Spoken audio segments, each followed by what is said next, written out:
Just what the fuck was that? What the fuck? Oh, sweet Jesus.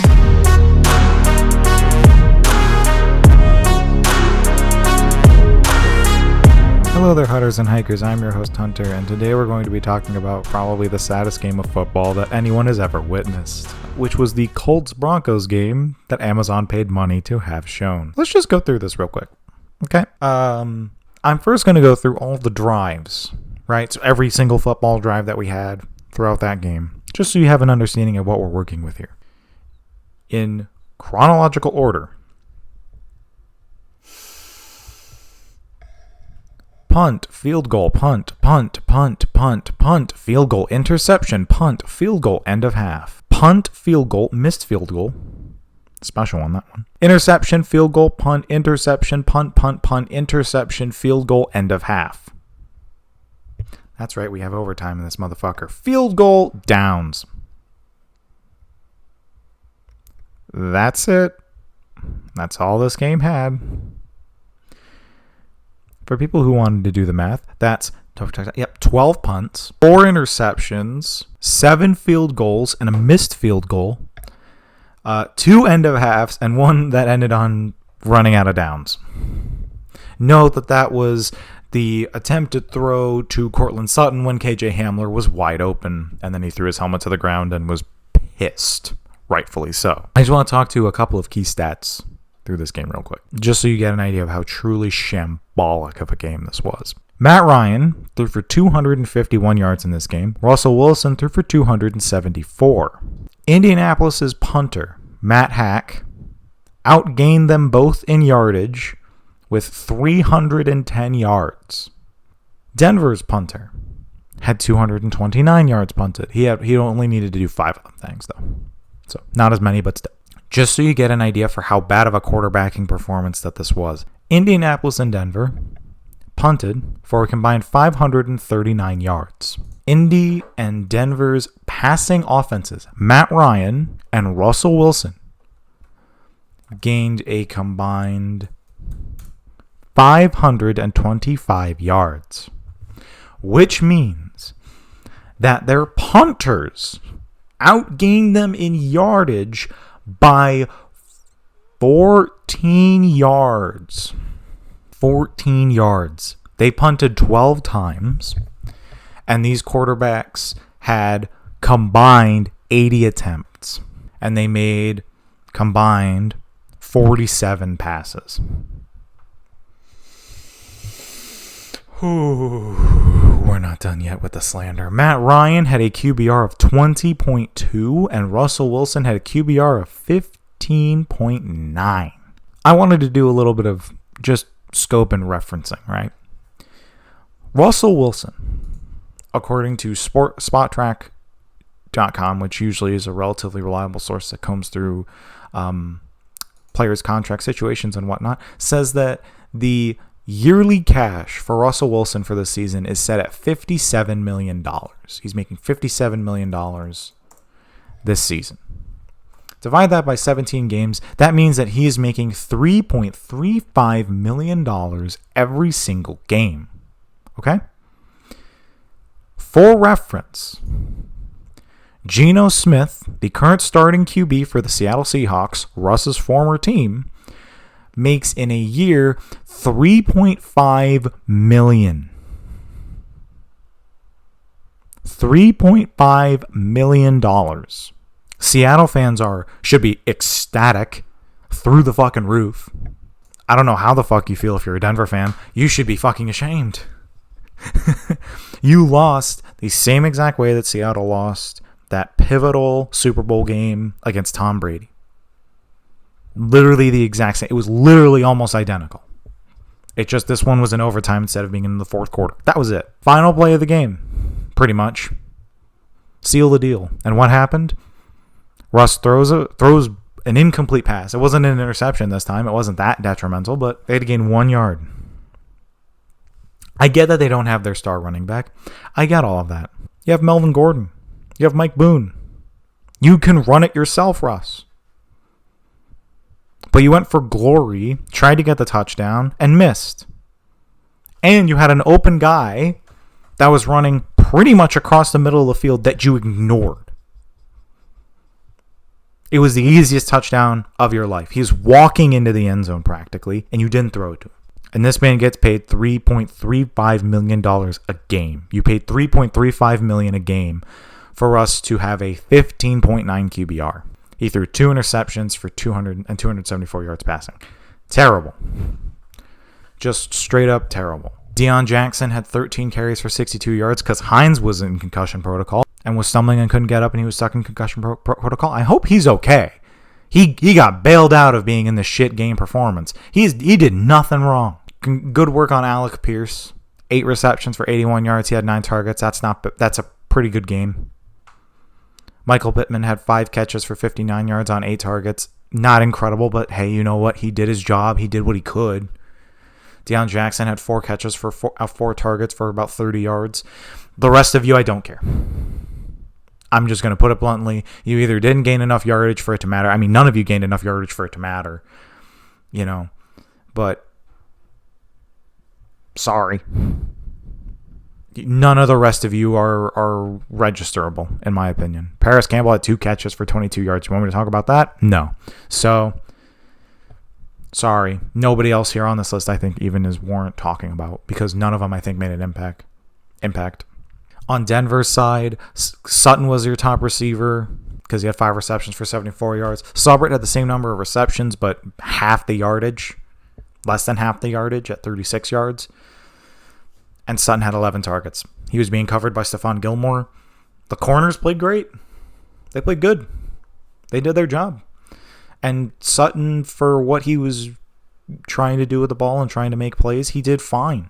I mean, he's being guarded by one of the best corners in the league, in my opinion. So I can't be mad at him. You know who I can be mad at? Jerry Jeudy. 3 receptions for 53 yards, 8 targets. Fumbles. Matt Ryan had 2 fumbles. Alec Pierce had a fumble. Russell Wilson had a fumble. In terms of defensive players, Buckner had 2 sacks. Bradley Chubb had 2.5. 1.5 for Baron Browning. 1 for DJ Jones. Those last 3 players are all Bronco players. Colts Yannick Ngakoue had 1.5. Interceptions, Gilmore had 1. Rodney Thomas II had 1. And Caden Stearns, I had to check to see if the name was right. Caden Stearns, 2 interceptions. The best players of this game, in my genuine and honest opinion, were the punters, because they outgained the quarterbacks in terms of yardage. That's incredible. Good on both of them. They should get the fucking paychecks from the QBs, not the fucking quarterbacks, because they played terrible. And the kickers. McLaughlin hit 4 for 4. As long as it was 52 yards, he made 12 points. Brandon McManus went 3 for 4. He missed 1. They finished with 9 points. They were the best parts of the team. The kickers and punters. It was a special teams game because the defenses were relatively there, but they weren't incredible. They didn't have to do all that much. It didn't feel like they had to do all that much. And the running game wasn't there at all. Really. Deion Jackson wasn't bad, but it wasn't great either. 13 carries for 62 yards. Phillip Lindsay, 11 carries for 40 yards. Melvin Gordon, 15 for 54. Mike Boone, 7 for 38. Gordon and Boone are both Denver's running backs. Mike Boone had a pretty good game. Like, that's about all I can really say. If he had the same amount as Gordon, he would have outgained him in yardage. That much is for sure. I don't know what to say about this team, about how they performed, about any of it. I don't know. Because that was terrible on all fronts. Except for the punters and the kickers. And the kick was blocked. I can't even blame McManus for that. The kickers and punters were the best part of this game. And that is a terrible thing to say when both of these teams were touted to be offensively special and defensively relatively good. But it really didn't feel like the defenses had to do anything intriguing or unique. That was the worst game of football I've ever witnessed. Amazon should be screaming for their money back because I don't know how many people stuck around and watched that whole game. You know it is bad when the hometown crowd leaves your game. They left when the game was tied and going to overtime.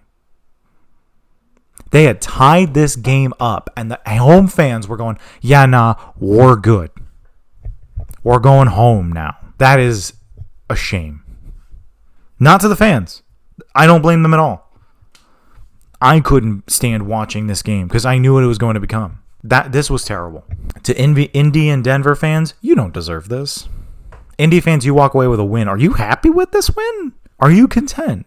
Do you feel better being a 2-2-1 team with a win where you did not score a touchdown and where you just won by kicking field goals? Do you? I don't know. And Denver fans, I feel terrible for you guys. You paid this man $245 million, and he is playing at literally a worse level than Drew Lock was playing at. And that was a whole problem. I did not think Russ was going to be good. I'm going to be brutally honest. I've been saying this for a long time. I did not think Russ would be that good. I did not think he would be worse than Drew Lock. I did not think that at all. I thought he would. I think that the real problem is there was such a level of hope of he could make this work. It could work. It could be the answer. Hey, bring in Russ. There's our problem solver. He's way better than Drew Lock. I don't even know that anymore. You can't put in the backup. Denver can't afford it. They'd have to pay the backup double the money that Russ is making if he outperforms them like this. You know what the sad part is? They can't get rid of Russ. His contract, hang on, I have to double check, but I think he's locked in until like 2026. Yeah, he can potentially get out in 2026. It would be $31 million in dead cap. $31 million to get him out and get his entire contract out. So here's the thing that I wanted to go into before we end this episode off. What could both teams conceivably do in this short amount of time? For Denver, you need to fire the coach. Hackett was not the answer. We all know why you went for Hackett. It was to get Rodgers to come to Denver. He didn't come. So when you were left with Russ, you just had to deal with it. He's not the answer. Hackett has been a terrible coach for you through and through. He was the wrong guy. He was the wrong guy. You have to fire him at the end of this year. Regardless of how the rest of the season goes, I don't give a shit about any of that. You fire him. He was not the right answer. And then you need to go out there and you need to get a coach that can make Russ work. Because if Russ isn't working for you, you are stuck with this quarterback that's not going to help you for 4 years.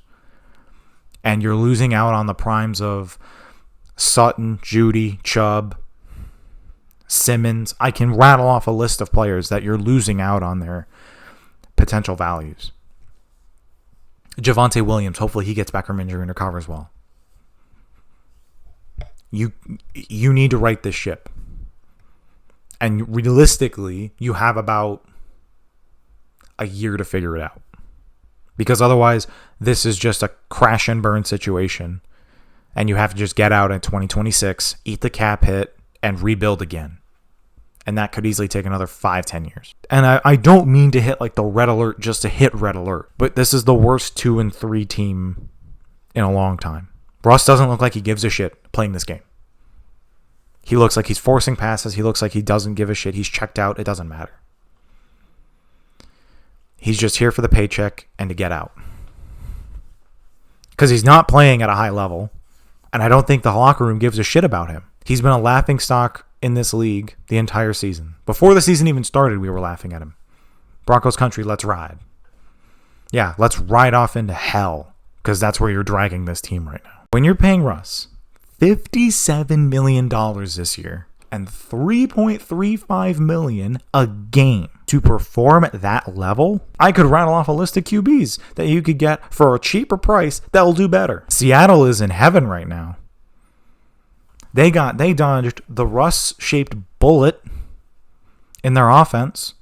They have a quarterback that's doing really well, and they own your draft capital. And then as for Matt Ryan, I just think that you need to stop with this. We're going to just keep bringing in a random QB, 30-year-old or old, just an old vet QB, and hope it'll work. Matt Ryan was not good. He wasn't as bad as Russ. I don't think he was necessarily as bad as Russ because at least Russ, Russ easily did worse, I think. Because even though Matt Ryan didn't gain the yardage, he had a better completion percentage than Russ did. His O-line wasn't giving him a whole lot of help either. He had 6 sacks. compared to Russ's 4. I don't think that this getting in a new old QB from the Colts is working. I do not blame Matt Ryan and Russell Wilson fully for the problems of both of these teams. There's massive play calling problems, coaching problems, everything problems on both sides. But when your quarterbacks play that poorly, their combined QBR is, I think, close to, if not the same as a QBR that's just incomplete passes. 39.6 is the lowest you can get without throwing an interception. 39.6. And both of them combined were lower than that. Let that sink in. Both of them combined did worse than literally throwing just incomplete passes for the entire game in terms of QBR. Neither of these teams deserve to be in the playoffs, and if they do, they're going to get stomped by an actually good, competent team. Thank you very much for watching. I hope you've enjoyed me ranting about how terrible this game was. Next time, or tomorrow, what day is today? Friday. Tomorrow, we will be putting up the preview for Week 5. So I hope you enjoyed that. Thank you very much for watching. I hope you've enjoyed. As always, I'll see you in the next video, and if not, have a fantastic life. Be good people. Peace.